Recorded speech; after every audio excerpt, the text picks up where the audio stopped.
We're here for the Rabbitohs preview here with Scoop. Scoop, what's your favourite prospect or best player you're looking to have in your team this year?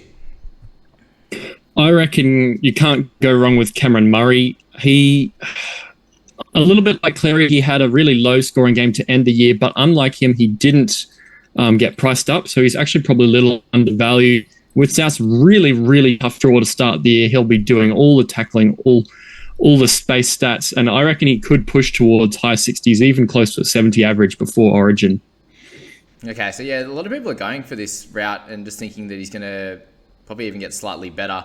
It's really strange that he did keep his lower price point, given that he got the same kind of game as what Cleary did. What are your thoughts on that? Yeah, it's my only explanation is that they took it off Cleary because it was a send-off, and that's rare compared to an injury, which can happen to anybody. So that's possibly why they did it. But either way, you've probably discounted him 50k, a little bit like Cleary's price back up the 60 or 70k back to his average pre that send-off. Yeah, that's fair. Are you thinking about starting with him and captaining him? I have at points. I don't think I'm going to go that way because I think it's too hard to leave Cleary out. There is a world you can have Murray and Cleary, but you really, really need to take out a few of the mid-ranges and go down cheap. So I'm not sure if I like that with the buys this year. You need good depth. That's fair. So you're a Cleary man, are you? Even with the round 3 buy? Cleary at the moment. Yeah, I think at the beginning of last year, he had that leg injury coming into the season and had 2 slow games before going into normal Cleary mode that we all remember. I think the only thing that can really hurt him is the fact that Coruscant might not be, well, the loss of Coruscant hurts potentially his ability to get the ball or the ball playing and the cohesiveness of the spine, but I really think he can bounce back to a 70 average. Yeah, I'm in agreement with that. He didn't score 100 at all last year. So, yeah, I definitely think he can get back to that. Just that round 3 is a bit of a scary one. I think you got to have like I don't know, do you have a Harry Grant? Do you have a Murray with you? Do you have someone that can average that, sort of hit that 60 in round 3? So I hope you like that interrogation, Scoop, and I hope everyone got plenty of info out of him there. We're going to kick it off with their bye. And early season, we got a couple of red ones, which isn't so nice. We've got Sharks to kick it off, which is going to be a tough one. Panthers, Roosters. So really tough starting 3. Seagulls in round 4 with most likely Tommy Trbojevic there. And then you got the Storm and the improved Bulldogs for the top 6 rounds. So we've had a little bit of a think as to how that would affect Murray, for example. Let's start with him while we've been speaking about him. What we usually see with Muzz is that he gets to play really big minutes when he comes up against some tougher teams. Any thoughts on that, Scoop? Yeah, I agree. You might think that, well, as a big minute forward, he needs some game fitness and he might not play as big minutes as you expect, but straight up against so many high-quality teams, if the Rabbits don't at least win 50% of probably their first 10 rounds, they could be in real danger of missing out on a top 4 spot or even only potentially scraping back into the 8 late season. So I really think they need Murray on the park as long as they can to get good results for this first probably 2 months or so. Yeah, and then they do have the Panthers and Storm again in that first 10 rounds. So there's some tough ones, but I'm picking and tipping big things from the Bunnies this year. And with the whole Murray thing, we've got him at obviously the sort of that mid to high 60s minutes. We want to compare him to a bunch of 13s. So Isaiah Yeo is someone that can play massive minutes and does. We've got guys like Tohu Harris and a multitude of other options. Do we see Murray getting up to that level of minutes on a regular basis, or does he do a little bit too much in attack to go along with that heavy defense to sort of get him at an 80-minute game every week? What do you think?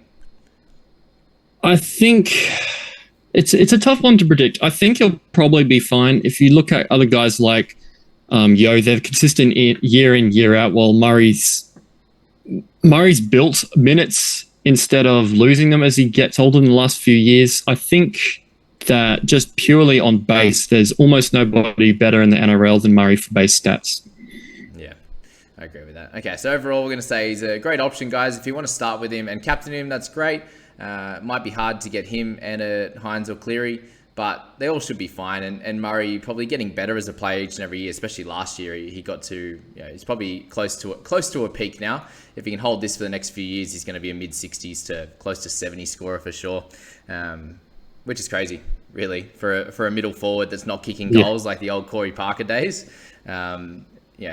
There was years there when guys like Paul Gallen were really, really high, but they were, again, those guys that play massive minutes at 75 to 80. So maybe you can get to that level and be an absolute superstar in this league, which he already is. Jai Arrow up top. So he comes in at a very high price of 672, a 47 average last year, mixing some time between middle and edge. We do have Jacob Host coming back, which is he's most likely going to go on the bench and play a similar role to what they did at the start of last year. But the Bunnies also started really poorly last year. What are your thoughts around Arrow? Yeah, just completely avoid, really. I could see him losing a couple points this year. He only had probably 100k value at the beginning of last year, and we were all on him to begin with. But with the additions of Host back from his long-term injury, I think there's no real reason to buy Arrow unless Murray goes down long-term. Yeah. Are we worried about the middle minutes at all with Host coming back? Because he was someone that did play big minutes, sort of 40 to 60. When he would come on after 20 or so minutes, he'd come into that edge spot. Arrow would come to the middle. With Nichols leaving, do we see that having an effect on any of the younger forwards that we're looking at? Davi Moale, Hame Sele, these types of players? Yeah, I think guys like Sele will pick up a little bit. It depends on who starts, really, whether they go Tommy Burgess to keep playing that and soak up some of that, or whether they look to Host to play some from the bench. A little bit like Havili played a lot of minutes through the middle of the year when a few of those guys like Host did go down. I don't think it'll affect Murray, or at least only for the first couple of weeks. So I think Host probably isn't a buy, even though he's in the low to mid 20s, because he hasn't been a high PPM scorer in the past, unless he's getting really good middle minutes with that loss of Nichols and others. I think there's no real reason to go after some of these bench guys or Arrow. A fantasy wet blanket. How good. So we've got, so I'm more just going to ask about minutes in terms of, the Seles, the Moales. Like, I don't think Murray would lose much because he's a out and out gun there. We've got Totola, who we'll may as well speak about now while we're here as well. He kind of stepped up in the back end of last year. There's a chance that he becomes their biggest forward. He definitely is. He was at the back end of last year, and he could be continuously that man that gets that bigger minutes. If he picks up that extra few, there's a few people that are interested in Sele who had a pretty good final series. For sure, he got about 40 minutes in that time. People are really interested in Moale. Is there minutes available for those guys? I'm not sure if I see it, to be honest. Yeah, it all depends on Host, whether how many he splits between edge and middle, or if he's just used in the middle and things like that. I think there's a couple of points. It's a little bit like the Sharks forward pack. I think there's a couple of points spread around between 3 or 4 players. None of them will actually end up being buys. Yeah, exactly. Yeah, so I'm a little bit worried about that. There's definitely some interest for a bunch of these guys, and stay a little bit longer in the video, guys, and we'll talk about them further. But yeah, there's definitely some interest, but scary, I'd say, for sure. Tommy Burgess, we will leave out. He's getting a bit older, guys, and that 38 price point at the moment, there's no real value on him. He'll have a couple of decent games where he scores some tries, and obviously being a household name, that's great, but he won't be scoring very, very much this year, or much above his price point. Jed Cartwright, we've got him as a bit of an injury watch there. Tell us a little bit more about him, the dual position man at 372k. Yeah, he can play both centre and edge. I just think with Host returning, he's pushed down in the rankings a little bit. And with the emergence of Isaac Thompson, or possibly staying on the wing, I think, given the amount of reps on him, that might push Milne as backup or to centre, and that pushes Cartwright down another rung in centre as well. So I don't really think there's any opportunity for him unless there's big injuries in the Rabbits. Yeah, for sure. Let's move to Thompson. He's someone that we all have a lot of interest in, and obviously scored 40.5 in his 2 games average there. He's priced at 22, and most likely going to get a couple of games to start the year. Do we think he can actually hold his spot? Do you reckon he's got enough talent there to overtake Milne? Given the talk around him and the talks that Dimitri loves him and the thoughts that he probably would have played finals if it hadn't been for that injury, I think there's a very good chance he holds that spot. There's only two ways that you can go about Isaac Thompson. He's either going to be a massive trap when he disappears in round 2, or he's going to be a really good cash cow because he's got that really good base. He's got good try scoring. We saw his ability last year in just 2 games. He averaged 40. That's not a great sample size, but he's been a little bit like Talon May. He's been likened to a mini Brian To'o type. So I think even with that tough draw, he can be some value. It's just whether he holds that spot, which I think he is probably, I'd put it at 75% certain at the moment. Okay, and a 75%, you'd say that's definitely worth it. Sorry, it is 1 game. Is that correct, that he's playing at a minimum? Yeah, because of the preseason trials, I think they've downgraded Milnes from 2 to 1 matches that he misses. Okay, cool. That's where I was getting to from. No problem. Yeah, I think it's probably worth it for him if he's got what we see guys in fantasy and obviously the game of NRL. If a guy's got some talent and he's going to get sort of 1 to 2 games, he's a bit of a prodigy or something like that, and he's well loved in the team, he usually finds a way to get a spot. There usually is an injury somewhere, or he plays well enough to keep the spot. So, if they come out and dominate, Higgins has a couple of try game or 1 try or something like that and runs for 180 meters, I can see him just keeping that spot. So, and at 319, if he comes out and scores pretty well that first game, he makes a little bit of cash for you. And at worst, he loses his spot and you can probably trade him down to a cash cow that you may have missed anyway. So not the worst thing in the world if he doesn't play, especially in a centre position that's really tough. So that's that there. We'll leave out Cheekham. We'll go straight to Damien Cook, who is going to be a super important player this year. I think he's been underspoken about, to be honest with you. He obviously is really expensive, but an average of 66, he is the second best scorer in the game last year. So what do we say about him? Yeah, I think there's every chance Damien Cook can be a top-class gun this year. I just think that because Harry Grant is a bit cheaper than him and there's no Brandon Smith and there's no worries, Damien Cook's another year older now. I feel like there's a point where he has to slowly decline, whether that means he doesn't play 80 all the time and he plays sort of 70, 75 in a couple of games when they're winning by a lot. I don't think that'll happen at the beginning of the season, obviously. But I think rather than a 66 average, we might see more of a 62 or 63 average. And he'll be definite gun you'll want to have in at some point, probably in the back half of the season. Although the Rabbitohs do have the grand final head-to-head bye, which is a big negative for any South players that you want to carry right through to the end. I still think he's going to be someone you want, maybe just not quite at the start. Yeah, I suppose you have Grant as well as Robson as solid options as well, but we're definitely not going to make you shy away from him if you are interested, for sure. And that makes a bit of sense there. Maybe they could hold a Mamazelis on the bench there with Cook getting a little bit older, or maybe different games he could be around. So let's watch for trials to see how much game time he gets, for example. Campbell Graham's a very interesting one. I really love him as a player. 623k, 43.6 average, so he is a gun in the centres. At that point, what are your thoughts on him? I really like Graham. He's great from an NRL perspective, and he's very good in defence, which might help him more than you'd expect in this tough run. He doesn't miss too many tackles, and I think his base is really good for a centre.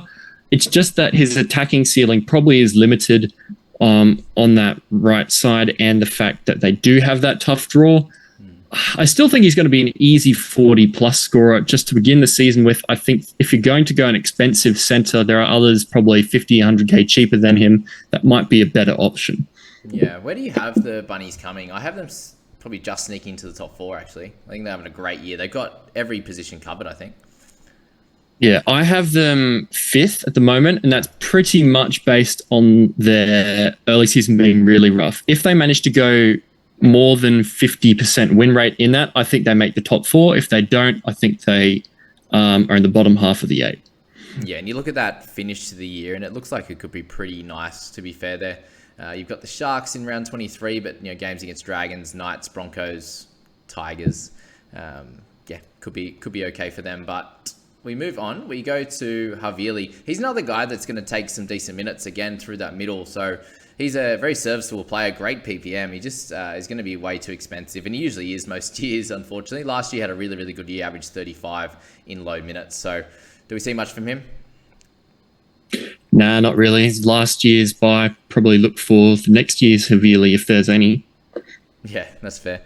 Dean Hawkins had one decent game there at 36. He gets up to 319k. We just avoid him as well. Yeah, well, he's probably the Ilias replacement if he goes down, but otherwise not going to be relevant. Yeah, and Lockie Ilias, what are your thoughts on him? I have some interest. I think he really improved in the second half of the year when the Rabbitohs did. He obviously lifted as well. He had a game where he got dropped. He had a game where he got a concussion, I believe. So he had two really low games, which has dropped his price as well. What are your thoughts? Yeah, I've seen a few people talking him up. I definitely think he has a couple points of value settled in now to this Rabbitohs team.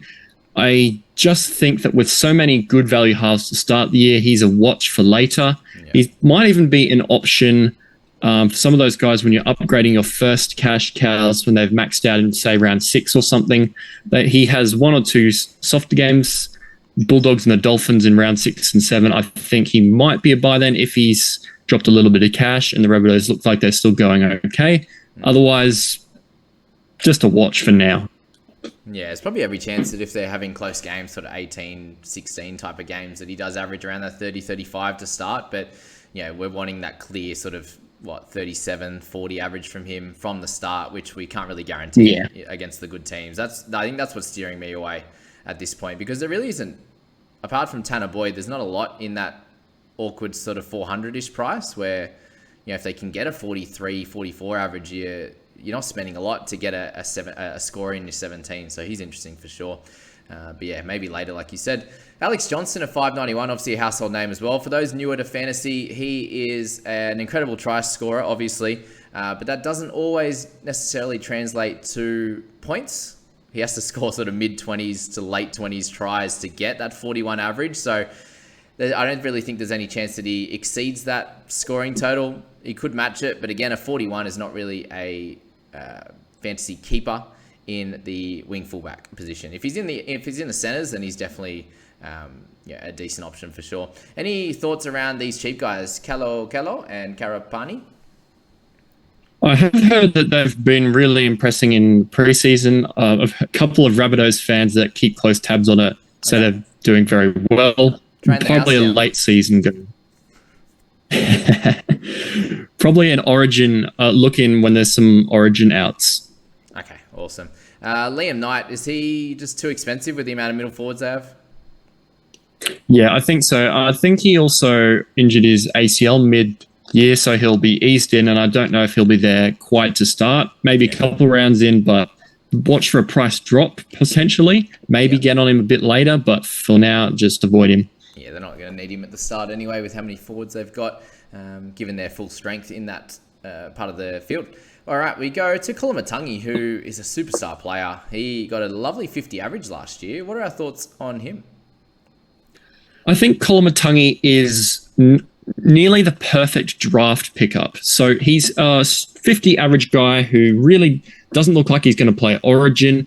I think he's a really strong guy to have in your draft team. He'll get you 50 a week. But for fantasy, there's just a few more guys who will average 3 or 4 points more, a little bit cheaper. And in Classic, you're just looking for that extra value to start the season. So probably not one to look at. Awesome. Thanks for that. And Ben Lovett, not too much to think about with him. He doesn't really score too well in New South Wales Cup, like you've said there in the notes. We've got Mamas Ellis. We just got to wait for an injury to Cook if he happens to get big minutes, which unfortunately hasn't really ever come because Cook just plays over 20 games every year. So we'll keep him on the in the black book for sure. Tane Milne at 363, just a little bit too expensive, you'd say, or? Yeah, with the suspension in round 1, I think he's probably also a little bit too expensive when he comes back. If he does get that right wing, he'll probably be a little bit of value, but not as much as Thompson. Although that duel is interesting. Oh no, but Thompson will get that duel when he's named on the wing anyway, so it's fine. Yeah, that's the other big thing for Thompson, isn't it? Okay, we got Latrell. He's obviously been priced up 2.4 points to a 54.3 price point. Do we think he can exceed that or at least hold that over that first sort of 6 to 10 rounds? It's interesting because normally I would say no, wing fullbacks don't do that. But 10 out of his 14 regular season games last year were against top six opponents, and he still averaged nearly 52. So you can pretty much say after he's had that return from the super successful return from the US, that he's mostly fixture proof now. He just does the same thing to every team with his incredible attack. It's just that if you want to look at Teddy's got in two very soft games to start, and at the exact same price, Latrell does not have two soft games to start, nor does he for the first 2 months. So, yeah, I think if you really want a pod, maybe, but he's a high-risk one. Yeah. Personally, I see the Rabbitohs starting so much better this year and probably winning the majority of their first 6 games, to be honest. I see them coming out and winning 4 or 5 of them. So, and we know what they're like, and that's why he scored so well, because even against those good teams, they were winning and they were able to score big points in a lot of those games. So don't be alarmed they could definitely come out and do that against some of the better teams. So, and with Storm, for example, in that round 5, Pat hopefully back and firing by then, but still there's a lot of different combinations for them, whereas the Rabbitohs are going to come out with pretty well the same team as last year, which is going to be great for them. So that's that there. Let's move to David Moale. Do we see much increase in minutes from him this year, or again, are we waiting for some type of injury? It's hard to know because we had Payne Haas play a couple of games in his debut season before absolutely powering on in the next year. We've heard Moala being talked up as the next Payne Haas, but it hasn't really happened yet. So with Host returning, I don't think he'll be around to start the year. And we saw that he really didn't play big minutes when he was there last year. So until he starts getting those sort of 30-plus minute games, I don't think you really look at him unless he looks like he's going to get those big minutes for certain. Yeah, and we spoke a little bit about Sele as well. He is going to need about that 40 minutes to have sort of close to 10 points of value. And I think, do we just wait until trials and first team lists to find that out? Yeah, if he's named starting prop ahead of Burgess, he becomes very interesting. It'll be borderline those 10 points with the expected minutes from that. Yeah. Until then, he's probably on the watch list. Yeah, and they've got Saluka Fafita that comes over. Was he with them last year, or has he come over this year from the Roosters? I think he might have played one game at the back end of last year. I think he came over a little early and might have played one or two. That makes sense. But, yeah. Probably not really relevant at this stage. No, him and Moale both show that they're going to get good minutes for their options. Yeah, okay. And Blake Taff, we're just going to put a hard avoid on him after last year. We're all a bit too scared. When you score like 20 at fullback, as a bench utility, you're going to average like 5. Like, he's massive avoid. Average 21 in a great Rabbitohs team. Yuck. Okay, let's go to someone that I actually am super interested in. Just wish he really didn't have a really poor draw to kick off the start of the year, and that's Isaiah Tass. And he came in, and we spoke about him earlier in last year. Had a really good game. A few of us brought him into our sides, and then he played pretty average and lost his spot in the side. Came back a little bit later and absolutely killed it in the back end of the year. I see him having a lot of benefit on that left side. You see how many tries Johnson scores, and I think he's either going to set them up or he's going to score a bunch himself. What are your thoughts on Tass? Do we avoid to start the year and look to pick him up potentially if he shows a lot of that talent that he displayed last year? I think if you're going to go a more safe scorer in the centres, he's definitely an option. I don't have him quite as high as a few others on my list, but he's probably one to just keep an eye on, especially because he showed he can score those good points against the good teams. A 51 without a try against the Panthers, a 44 against the Roosters, things like that. He showed he can get the points even against the good teams.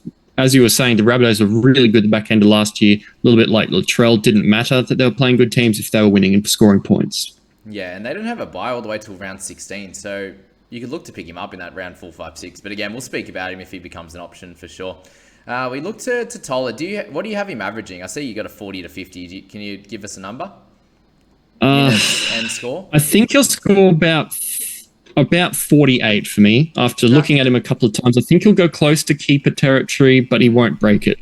Yeah, which is a little bit annoying, isn't it? You kind of I suppose we've used Arrow last year as that kind of guy that could make you 5 or 6, 7 points of value, get some decent scores and a little bit of cash, and then move him on later in the year. You could probably use him as that and sort of trade him at that round 16 buy, because they have 3 buys from there onwards. So definitely a solid option. But I agree with that. He won't be a full keeper. He just had a really nice end to the year.